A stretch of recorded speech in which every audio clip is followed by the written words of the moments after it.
독일 국제은행 가문들의 발원지. 들어가면서 19세기 이후 로스차일드가를 대표로 하는 17개 주요 국제은행 가문이 네덜란드, 영국, 프랑스, 독일에서 탄생했다. 이어 러시아를 비롯해 오스트리아, 이탈리아, 미국으로 퍼져나갔다. 마지막에는 오늘날 지구촌에서 영향력을 행사하는 국제금융인맥의 핵심 네트워크를 형성한다. 이들 가문은 막강한 역량을 가진 세계 최고의 극소수 엘리트 집단이다. 따라서 이들의 사고방식이나 행동방식은 인류 운명에 영향을 미칠 수밖에 없다. 실제로 과거 200여 년 동안 이들 가문은 세계 무대에서 질풍노도의 행보를 보였다. 이들 가문을 핵심으로 형성된 서방사회의 방대하고 복잡한 인맥 네트워크가 인류 역사의 발전 궤적과 현 지구촌 구도의 형성에 엄청난 작용을 했다는 이야기다. 이들 가문은 오늘날까지 영향력을 행사한다. 봉건사회를 겪은 아시아 사람들은 원래 권력이라는 인성의 역사에 대해 대단히 친숙하다. 그러나 우리가 다루려고 하는 부라는 인성의 역사에 대해서는 익숙하지 못하다. 때문에 우리는 국제은행 가문을 가장 많이 배출한 독일에서부터 이 곡절많은 탐색의 여정을 시작하려 한다. 독일의 전신인 프로이센은 1860년대에 오스트리아와의 국가의 운명을 건 일전을 치르고 있었다. 이때 프로이센의 수상 비스마르크는 승리의 열쇠를 몰아 오스트리아 수도 빈을 점령할 수 있는 유리한 전황을 만들었다. 그러나 진군을 원하는 국왕과 달리 오스트리아를 막다른 골목으로 밀어붙이지 않았다. 오히려 수상 자리에서 물러나겠다는 압박과 협박을 통해 전쟁을 끝내려는 입장을 견지했다. 이런 종료된 전쟁의 배후에는 뭐가 있을까? 우리는 이를 어렵지 않게 찾을 수 있다. 그것은 국제은행 가문의 그림자다. 로스차일드, 블라이, 흐레더, 오펜하임 등이 주인공들이다. 더불어 호련히 나타났다 사라지곤 했던 이들의 그림자 뒤에는 사통팔달로 통하면서 연결을 가지는 가문들의 네트워크도 존재한다. 당시 이들은 한편으로는 제휴하고 한편으로는 싸움을 벌이면서 돕거나 경쟁을 벌였다. 이 금권 네트워크는 정말 없는 곳이 없고 못할 일이 없다. 실제로 유럽 각국의 복잡한 국가 내정과 외교 전쟁과 혁명, 음모를 조종하거나 장악하거나 결정했다. 금권 네트워크는 비스마르크가 두각을 나타냈을 때부터 독일 통일 과정, 1848년의 혁명, 덴마크 위기, 프로이센 오스트리아 전쟁, 보블 전쟁 등의 사건들과 밀접한 관련이 있다. 역사 역시 이처럼 천변만화하는 국면을 거치면서 발전해 내려왔다. 누가 국제은행 가문인가? 이 장에 들어가는 말에 살펴봤듯이 19세기 이래 네덜란드를 비롯한 영국, 프랑스, 독일에서는 로스차일드가를 대표로 하는 국제은행 가문이 탄생했다. 이들은 점점 더 외연을 확대하여 오늘날 지구촌에도 엄청난 영향을 미치는 금융인맥의 네트워크를 형성했다. 종교세력과 봉건 왕권은 프랑스 부르주아 대혁명의 파도가 유럽을 휩쓸기 시작하면서 점점 쇠락했다. 이른바 구체제 통치 세력 그룹이 와해되면서 신흥 부르주아 계급이 사회 권력의 공백을 메웠다. 이 기간에는 산업혁명에 의해 탄생한 철도, 야금, 광업, 군수, 기계통신 분야의 산업이 성장했다. 유럽 열강들의 세력 불균형에 의해 전쟁이 폭발했다. 국제은행가들은 이 순간을 놓치지 않았다. 이 기회를 잡아 금융시장을 통해 산업 성장과 각국 간의 전쟁에 필요한 자금을 모집한 것이다. 이로써 그들은 깜짝 놀랄 만한 획득하면서 역사 발전에 영향력을 발휘한다. 이들이 획득한 부의 역량은 권력을 타락시키고 멸망하고 통제하기에 이르렀다. 이들은 자본의 수요와 공급이 맞물려 오래지는 과정에서 세계 자본과 진영 흐름의 채널을 장악했다. 일련의 완벽한 게임의 규칙을 만들었다. 모든 역사적 사건들의 배후에 금융 세력의 그림자가 드리워기 시작한 것이다. 호프와 베어링가의 연합에서부터 영국과 네덜란드의 동맹 확립이라는 사건이 예사롭지 않다. 말레와 호팅거 등 스위스 은행 가문의 막구 공작에서부터 프랑스 혁명으로 심화 발전하기까지의 사건들 역시 간과할 수 없다. 오트방크의 은행 가문들이 자금을 원조한 이른바 프리메르 18일에서부터 나폴레옹이 이들에게 프랑스 은행을 설립하게 한 화끈한 대가에 이르는 과정의 사건들도 다르지 않았다. 이뿐만이 아니다. 월링과 모리스 가문이 대서양을 넘어 미국까지 인맥을 넓힌 것에서부터 미국 정부의 루이지아나 지역을 구입하도록 자금을 용자한 사건들, 페레르와 풀드가가 연합해 로스차일드가에 대항한 것에서부터 크레딧 모빌리에 등으로 대표되는 새로운 금융혁신 경쟁에 이르기까지 금융세력의 그림자는 어른거렸다. 비스마르크에 대한 블라이 으레더가의 지시에서부터 빈에서의 갑작스러운 전쟁 중지에 이르기까지 파울링과 바르부르크가가 빌렐름 2세를 선동해 영토 확장에 나서도록 한 것에서부터 로스차일드가 영국 금융을 장악하는 사건에 이르기까지 벨몬트가가 링컨의 그린백을 폐지시키는데 참여할 때부터 셀리그먼가가 파나마 독립을 획책할 때까지도 그랬다. 아라비아인들의 대기의에서부터 벨포어 선언에 이르기까지 독일 제국은행의 민영화에서부터 1923년 하이퍼인플레이션이 이르기까지 나치의 부장에서부터 히틀러가 진행한 금융혁신 정책에 월스트리트에 자금이 투입되는 과정에 이르기까지 원자탄 관련 비밀의 누설에서부터 소련 KGB가 자행한 간첩 사건에 이르기까지 로즈 재단의 웅당한 계획에서부터 미국의 재단 시스템이 만들어낸 그림자 정부가 탄생하는 데에 이르기까지 에인 랜드의 정신적 가르침에서부터 엘렌 그리스판의 깨달음에 이르기까지 현재의 금융 쓰나미에서부터 세계 중앙은행의 태동에 이르기까지 미 달러의 붕괴에서부터 세계 단일화폐의 카운트다운에 이르기까지의 과정에서도 마찬가지다. 세계의 자본과 신용의 유통 채널이 하나같이 국제은행 가문의 긴밀한 인맥 네트워크에 의해 좌우됐다고 해도 과언이 아니다. 오늘날 세상 사람들에게는 채널이 곧 왕이라는 개념이 귀에 무척이나 익숙하다. 월마트가 이 경우 단연 떠오른다. 만약 월마트가 상품 유통 영역의 채널 장악력과 상품 가격 협상 능력에서 다른 경쟁 기업의 추격을 우려할 정도였다면 어찌 되었을까? 아마도 이 사회의 모든 사람들이 필요로 하는 자본과 신용 흐름 채널의 장악력에 의해 형성된 사회적 영향력이 못 미쳤을 것이다. 국제은행 가문들은 하나같이 빛이 난 사회적 지위에서 가문을 일으켰다. 처음에는 각 나라의 권력 귀족층이 빌부터 크기 시작한 특징을 가지고 있다. 이후 점점 강력한 경제적 실권을 키워 각 나라의 자금 흐름 채널을 완벽하게 장악했다. 나중에는 각국 공업과 상업 시스템을 장악한 다음 상호 이익을 폐쇄적으로 공유했다. 이어 각 나라가 지향하는 정책에 영향을 미치기 시작함으로써 막대한 이익을 도모하기 이르렀다. 이들과 권력 귀족층과의 상호 이익은 잘 맞아떨어졌다. 거부하기 어려운 금전적 유혹을 통해 정부 관리의 임명에서부터 대통령 선거 같은 정치가들의 인선까지 주도한다. 경제 정책의 제정에서부터 외교 전략의 형성 역시 이들의 몫이다. 전략 정보 시스템의 운영에서부터 각국 군대 장군의 승진까지는 말할 것도 없다. 이들은 엘리트 단체의 설립에서부터 공공의사결정 과정까지 영향을 미친다.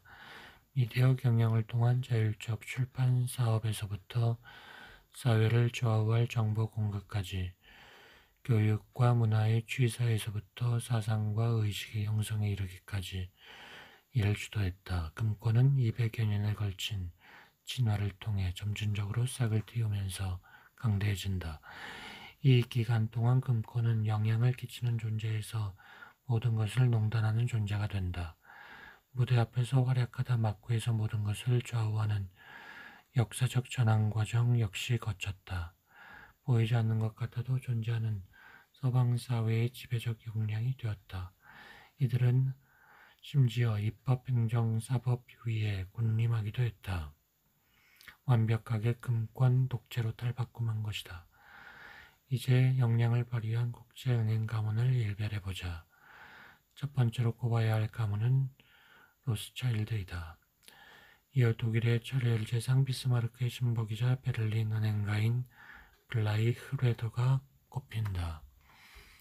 이외에 독일 쾰른의 오펜하임과 독일 함부르크의 비스바르부르크가 독일 바이에른 출신의 월스트리트 은행가인 셀리그만과 독일 프랑크푸르트 출신 시프가 독일 함부르크에서 가문을 일으킨 다음 영국 런던과 미국의 뉴욕에서 성공한 슈레더가 독일 프랑크푸르트 가문에서 일으킨 다음 미국에서 성공한 슈파이어가 독일 베를린 최고 전통을 자랑하는 맨델스존과 19세기의 로스차일드가와 함께 명성을 떨친 영국의 베어링과 네덜란드 암스테르담의 호프가 프랑스 왕실이 의존했던 풀드가 프랑스 은행의 이사 자리를 지켰던 프랑스 말레가 로스차일드가에 도전했던 프랑스 크레디 모빌리에의 창업자 베레르가 스위스 은행가의 태도인 미라보가 로스차일드가의 집사로 있다가 미국의 급부상을 틈타 지금의 세계 금융 주도 세력이 된 록펠러가와 모건가. 이처럼 이 세상의 극소수 엘리트 집단에 속했던 이들은 당연히 엄청난 일을 했다. 이들이 일어난 곳은 엄청난 번영을 구가할 수 있었다. 이들이 포기한 곳은 쇠락만이 있었다. 이들은 기기묘묘한 술수를 부리는 과정에서 대량의 부를 창조하도록 사회를 자극할 수 있었다.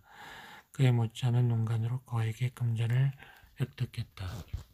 그러나 일부 가문은 불처럼 일어났다는 사실이 믿기지 않을 정도로 사라졌다. 대부분의 가문은 여전히 이 지구상에 영향력을 끼치고 있다. 이 세계에는 매일 새로운 변화가 일어난다. 그러나 인간의 본성, 즉 인성은 부단히 자아를 되풀이해 왔다. 이런 관점에서 보면 인성은 수천 년 전에 이미 부에 대한 탐욕과 두려움을 가졌고 권력에 대해 매우 집착하면서도 저주했다. 지금 역시 이 점은 같다고 할 수 있다. 인류는 자유를 갈망해왔다. 얻지 못했을 때는 얻기를 열망에 맞지 않았고 얻었을 때는 잃을 것을 걱정했다. 공평무사를 추구하면서도 마음 한구석에는 이기심이 있었다. 아름다움을 추구하면서도 사악함이 있었다. 25사로 흔히 일컬어지는 방대한 중국 역사를 장식한 정치적 도박과 서양 역사에서 보이는 돈과 관련된 권모술수 등이 인성의 본질을 중복해 보여준다. 우리들이 역사 연구를 통해 미래를 파악하는 의의는 여기에 있다. 오늘날 인성에 나타나는 모든 현상은 역사에서 선례를 찾아볼 수 있다. 그럼에도 독자 여러분은 부의 인성의 역사에 대해 시시콜콜 잘 알고 있다고 하기 어렵다. 국제은행 가문들을 가장 많이 배출한 독일에서부터 이 곡절많은 탐색의 여정을 시작한다. 갑작스레 멈춰버린 전쟁. 최근 200년의 역사를 살펴보면 로스차일드가는 두 가지 큰 사건에 관심을 기울였다. 전쟁과 혁명이다. 전쟁이든 혁명이든 교전에 임하는 쌍방 모두 규모가 상당하고 조직적 폭력 행동을 위해 필연적으로 대량의 자금을 필요로 한다. 닐 퍼거슨. 때는 1866년 7월 3일의 여명 즈음이다. 이날 보헤미아의 사도바 마을 퀘니 히츠레그 요새 부근에서는 새벽부터 비가 내리고 있었다. 3만 5천에 이르는 부대원들이 비를 뚫고 전진하고 있었다. 젊어 보이는 병사들의 윤곽 뚜렷한 얼굴에서는 흥분이 흘러넘쳤다. 이들은 프로이센의 엘베 군단 병사로 자신들이 공격해야 할 적이 20만 대군의 오스트리아 작생 연합군이라는 것을 잘 알고 있었다. 수적으로는 상대가 안 된다. 때문에 이들은 다른 방향에서 공격해 들어올 프리드리히 카를 친왕이 지휘하는 8만 5천의 프로이센 제1군단에 희망을 걸 수밖에 없다. 원래 프로이센 총참모장인 헬무트 몰트케 장군의 전략적 배치에 의하면 훗날 프로이센의 비렐름 2세가 되는 황태자가 직접 지휘하는 제2군단 10만 대군 역시 동시에 이 공격에 참여해야 했다.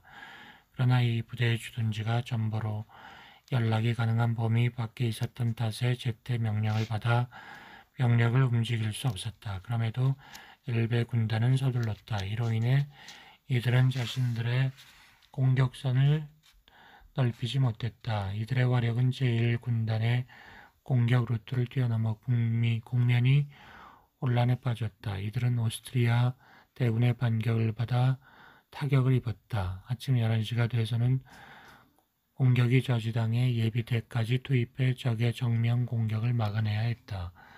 이때가 오스트리아에게는 절호의 기회였다. 기병들을 동원해 적극적으로 공격에 나섰다면 프로이센의 대군을 격퇴할 수 있었다. 그러나 신중했던 오스트리아의 사령관 베네데크 원수는 기병을 움직이지 않았다.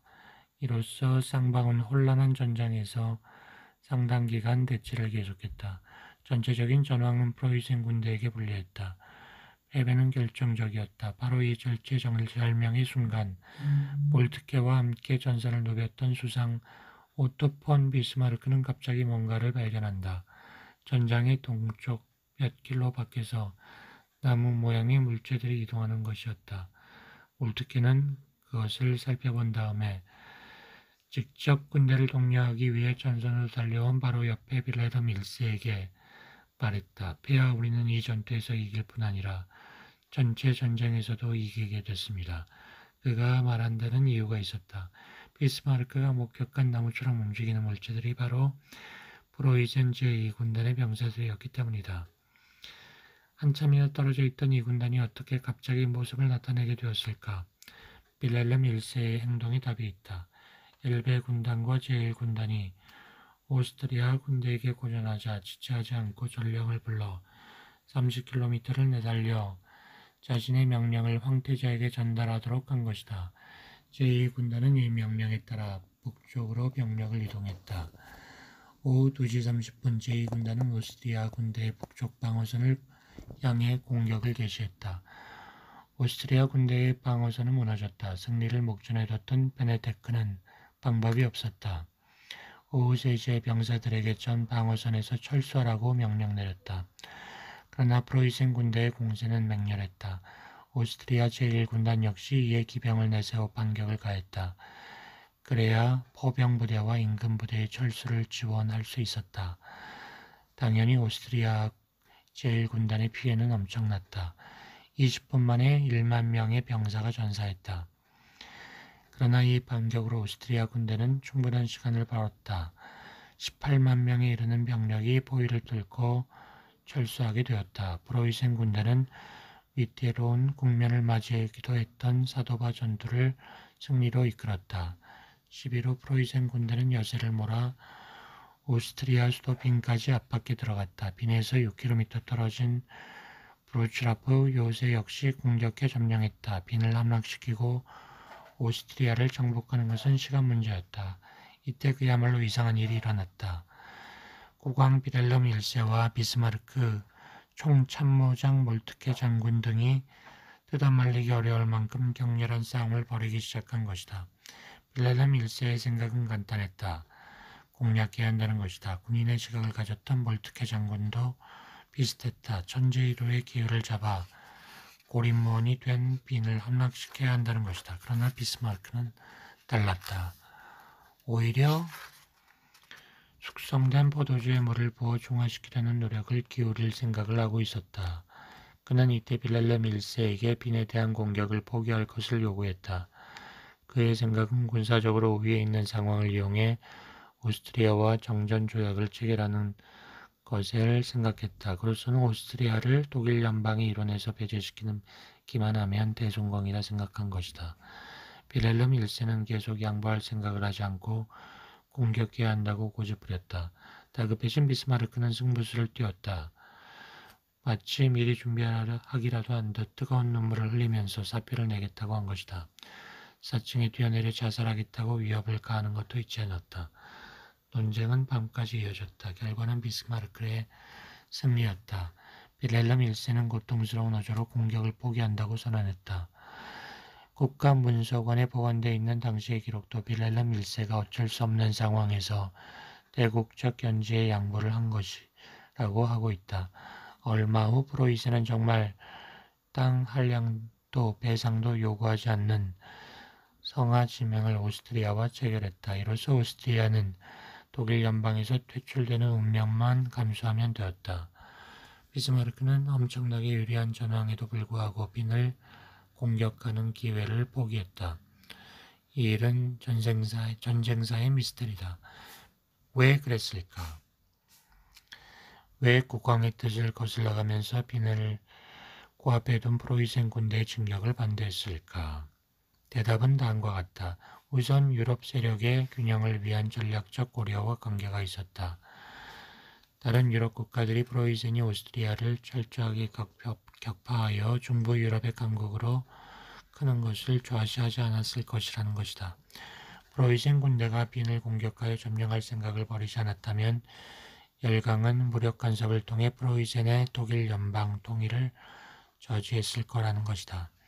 18만 명에 이르는 오스트리아 대군이 포위를 성공적으로 돌파한 다음 수도 빈을 지키려 했다는 사실 역시 비스마르크가 소극적이었던 이유와 관계가 있다. 당시 프로이센은 사도바 대전에서 결정적 승리를 거두기는 했다. 하지만 오스트리아 대군의 주력 부대를 섬멸하지는 못했다. 이런 상황에서 공격한다면 성공을 장담하기 어렵다. 비스마르크는 걸출한 전략가답게 장기적인 안목을 가지고 판단했다는 것이다. 솔직히 말한다면 비스마르크는 걸출한 전략가라기보다 행운이 뒤따른 모험가였다. 4년 후에 일어난 보불 전쟁의 뒤처리를 보면 이렇게 말해도 틀리지 않다. 이때 비스마르크는 오스트리아에게 취했던 입장과와 딴판인 자세를 보였다. 패전국 프랑스를 너무 지나칠 정도로 몰아붙여 알사스와 로렌을 내놓도록 만들었다. 또 전쟁 배상금 50억 프랑도 물어내게 했다. 이로 인해 프랑스는 자존심에 상처를 입었다. 프로이센의 앙심을 품게 되었다. 그래서 프랑스를 미래 독일의 전략적 적국인 영국에게 접근하도록 만들었다. 사실 독일은 작심하고 프랑스에게 모욕을 줄 필요가 없었다.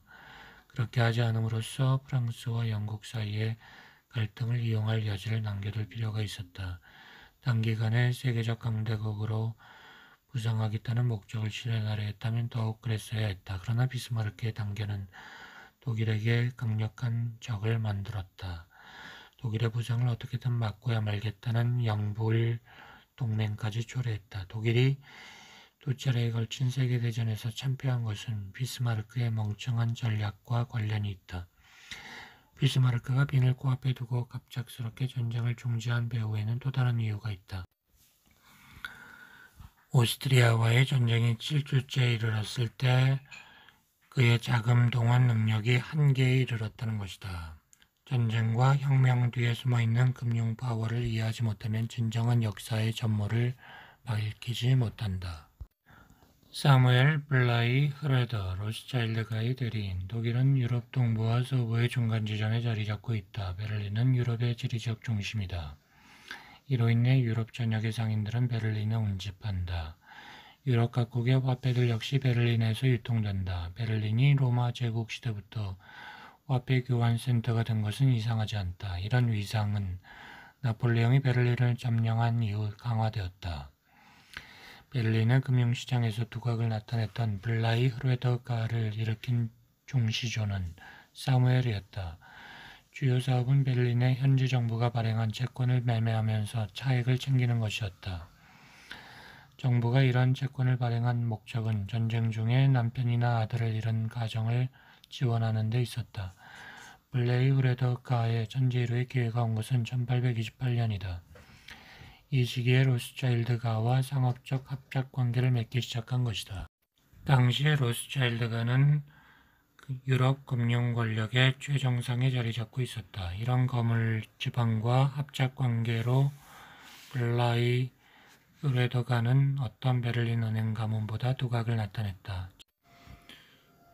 금융업 종사자들이 정부들의 목을 매는 것은 당연했다. 정부는 정말 그렇게 대단했을까? 오늘날 국제적인 정보기구들이 국제은행 가문들의 상업정보 전달 시스템 기초 위에 건립되었다는 것을 알도록 하라. 당시 이들 중에 가장 선진적 정보 시스템을 구축한 주인공은 로스차일드가였다. 블라이 흐레더가는 이런 현실을 간파했다. 1830년대에 로스차일드가의 정보 전달 네트워크에 편입되기를 희망한 것은 이유가 있었다. 1831년 블라이 후레더가는 베를린에서 로스차일드가의 대리인 자리를 굳혔다. 그들은 프로이센의 내정 및 금융시장과 관련된 정보 등을 로스차일드가에 전달하는 역할을 했다. 이때 이 가문이 흘린 다른 고급 정보도 만만치 않았다. 네덜란드 국왕을 비롯한 유럽의 강력한 5개 정권이 새로 탄생한 벨기에에 보인 정치적 태도, 폴란드의 모반에 대한 러시아 짜르의 태도와 입장 등이 로스차일드가에 그대로 흘려 들어갔다. 이뿐만 아니었다. 블라이우레더가는 유럽에 만연했던 전염병의 상황, 1848년 혁명에 대한 베를린의 동향 등과 관련한 정보도 로스차일드가에 보고했다. 그러나 1830년대, 40년대 베를린 금융시장의 규모는 크지 않았다. 가장 두드러진 금융상품은 철도, 채권 정도였다. 따라서 프로이센 정부가 외부의 자본 유치를 위해 로스차일드 같은 큰손에 관심을 기울인 것은 당연하다. 프로이센은 가진 방법을 동원한 끝에 철도 산업에 로스차일드가의 투자를 유치했다. 이 과정에서 프로이센 산업 전체에 대한 로스차일드의 영향력이 커진다. 1836년은 로스차일드가에게 특별하다. 영국 은행 책임자이자 전체 가문의 리더였던 레이선 로스차일드가 세상을 떠나고 파리의 제임스 로스차일드가 장문인 자리를 이어받게 되었다. 이 당시에 블라이 후레더가는 불평등한 관계의 희생자가 되어야 했다. 블라이 후레더가는 항상 자신들의 이익을 희생했다. 1840년에 폭발한 독일 금융시장 대위 위기 때에는 자기들의 커미션까지 희생해가면서 로스차일드가의 이익을 챙겨주었다. 이렇게 몇 년이 지났지만 쌍방의 합작은 여전히 로스차일드가를 만족시켜주지 못했다. 나중에는 블라이 후레더가가 커미션을 받지 못하는 데에서 더 나아가 손해를 보게 되었다. 블라이 후레더가로서는 로스차일드가와 사업을 유지하려면 다른 방법이 없었다. 불평등한 관계 속에서 고생을 했던 블라이 후레더는 1855년 세상을 떠났다. 이후 아들 게테는 그의 염원대로 순조롭게 블라이 후레더가의 장문인이 되었다. 이 19세기 중엽의 독일에도 산업혁명 열풍이 불어닥쳤다. 베를린의 금융시장 역시 예외가 아니다. 산업발전에 힘입어 전대미문의 번영을 구가한다. 블라이 후레더가의 상황만 놓고 볼 때 이들의 가장 중요한 자산은 여전히 로스차일드가와 맺고 있던 상업적 관계다. 이 합작 모델은 게텐이 등장하고부터 더욱더 공고해진다. 동시에 게텐 역시 자기의 권력 기반을 구축한다. 그는 우선 베를린의 다른 많은 유대계 가문들과 협력해 방대한 이익의 공동체를 형성한다. 이어 사업 범위를 넓혀 야금, 철도, 건설 등의 산업에도 진출한다. 당시 이들의 중요한 합작 파트너는 쾰른의 오펜하임가였다. 오펜하임, 쾰른의 금융패주. 1834년 아브라함 오펜하임은 로스차일드가의 창시자인 메이어 암시엘 로스차일드의 손녀인 23세의 샤를로테 베이포스와 결혼하는 기쁨을 맛봤다. 이후 그의 앞길은 탄탄대로다. 전하의 로스차일드가와 사돈관계를 맺은 오펜하임과도 평범한 집안은 아니었다. 유대인 중에서 최고 계급이던 궁정 유대인에 속했다. 집안의 융성은 1789년 아브라함 오펜하임의 아버지인 살로몬 오펜하임이 17살의 나이에 본에서 오펜하임과의 은행을 설립하면서 시작되었다. 살로몬 오펜하임은 신흥자산 계급의 세력이 급속도로 확장되는 시대의 조리 속에서 봉건 귀족 세력이 약해질 것이라는 것을 알아챘다. 사회 주도적인 지위에 있었던 세력이 다른 각종 사회 그룹에 대한 통제력을 상실해갈 때 나타나는 현상이 있다. 그것은 권력 투쟁에 따른 분열 국면이다. 사실 중국 역사에서도 이런 현상은 반복되어 왔다. 이를테면 주나라 천자가 힘을 잃으면서 춘추 오패 시대가 도래한 것 외에 동한 제국의 해체와 이와 따른 삼국의 정립, 진왕조 내부의 분열과 오호의 득세, 당나라의 번진 할거와 5대 집국 시대의 도래 등이 비슷하다. 왕조들이 통제력을 상실하면 곧바로 권력 진공 상태가 도래한 다음 내 외부의 신흥 세력이 급부상하여 사회를 재편성한다. 서양도 마찬가지다. 오로지 이윤 추구를 핵심으로 삼은 자본주의가 18세기 말려 유럽 대륙의 세력을 떨침에 따라 사회 각층을 속박했던 기존의 분공 귀족 통치와 종교의 신권 세력이 무너져 내린 것은 당연하다.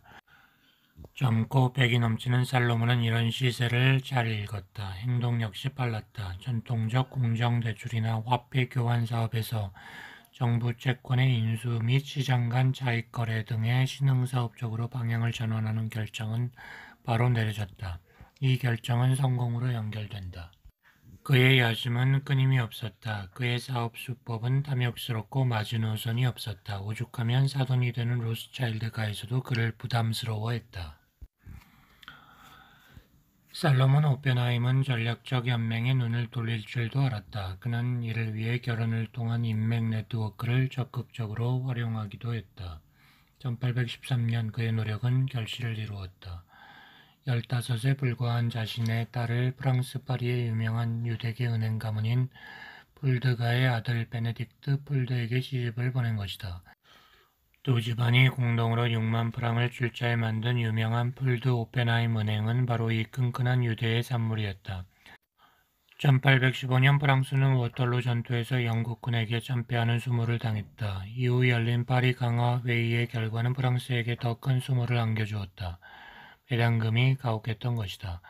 과거 수없이 프랑스에 정복당한 뼈아픈 경험을 했던 프로이센은 이 과정에서 집요한 입장을 보였다. 전쟁 배상금을 무려 1억 7천만 탈러나 요구했다. 전쟁에서 패한 프랑스가 이 거금을 지불하기란 불가능했다. 따라서 프랑스 정부로부터 엄청난 사업을 대가로 받을 수 있었다. 이때 오펜하임가의 본거지인 괸른과 라인지구는 프로이센에 의해 라인주로 편입되었다. 신생 프로이센의 신민이 된 오펜하임가는 사돈인 폴드가와 접촉을 시도해 이 사업에 뛰어들었다.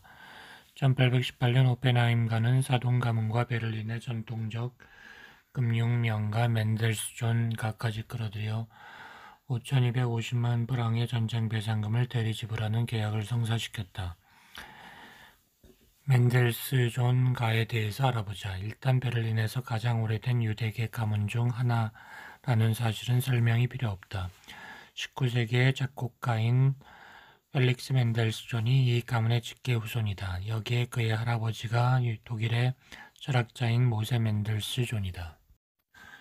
펠릭스 맨델스존의 아버지인 아브라함 맨델스존은 일찍이 나는 어려서 저명한 아버지의 아들이었다. 나중에는 유명한 아들의 아버지가 됐다라고 언급하면서 뿌듯해했다. 이처럼 유명했던 맨델스존가의 은행은 1850년을 전후해 러시아 짜르의 황실 지정대리 은행이 되는 기염을 토했다.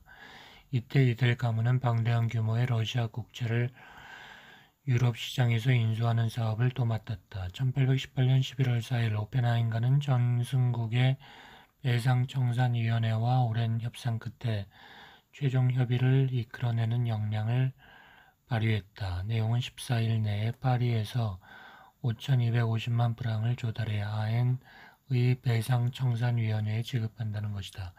이에 따른 자금 조달과 환호음, 운송, 보증 등의 수속에 드는 비용은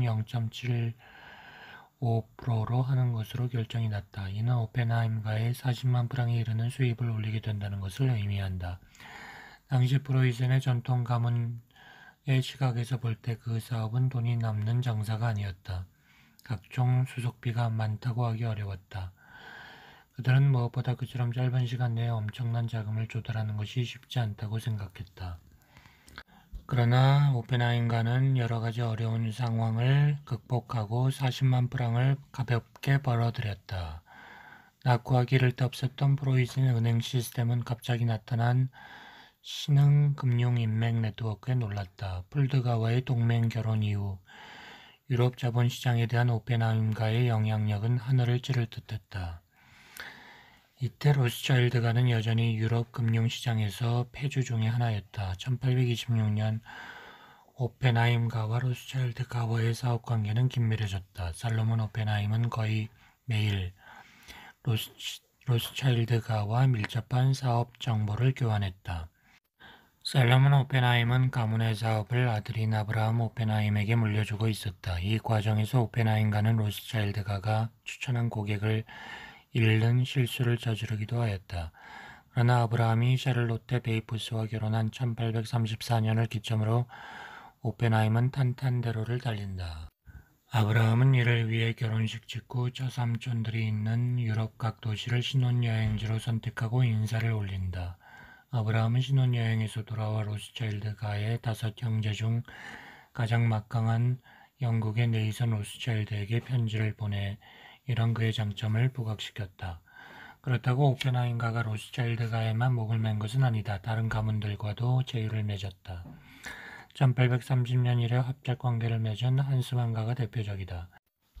당시 프로이센은 산업이 고속도로 발전하는 시기였다. 이로 인해 프로이센 전 지역은 자금 부족 현상을 겪었다. 거의 모든 회사들이 신용 한도에 내몰렸다.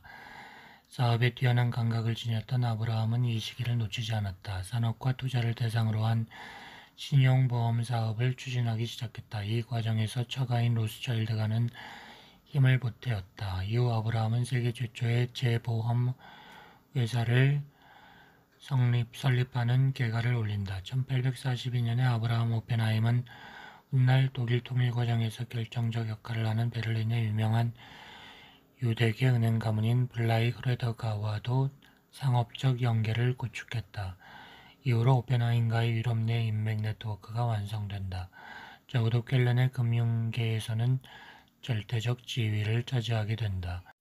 1848년 혁명과 은행산업 구제 프로젝트 1830년 전후는 세계 근대사의 일대 전환점이 된 시기로 영국에서 시작된 산업혁명이 유럽으로 확산된다. 프랑스와 독일, 오스트리아 등의 경제 발전은 새롭게 진입한다. 산업화 진행 과정은 광산, 방직, 기계, 철도, 기선 분야 등의 산업을 발전시켰다. 대량의 산업